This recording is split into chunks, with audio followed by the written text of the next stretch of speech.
Stage series YouTube channel की धमाकेदार प्रस्तुति। सब्सक्राइब करें हमारे यूट्यूब चैनल को और देखें हमारे दर्शक बंधु। अगर आपको मजा लेना है तो 2 कदम पीछे होकर आप नाच सकते हैं।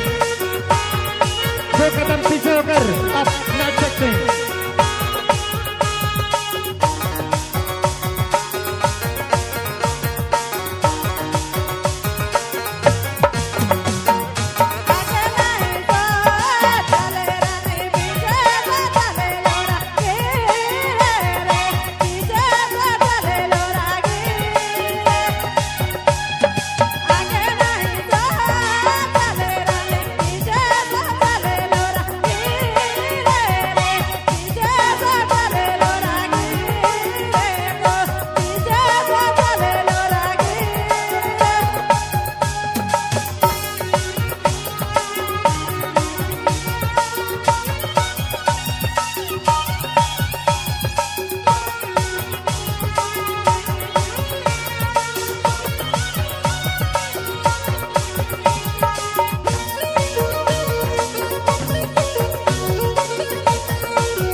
Jharkhand stage series YouTube channel की धमाकेदार प्रस्तुति।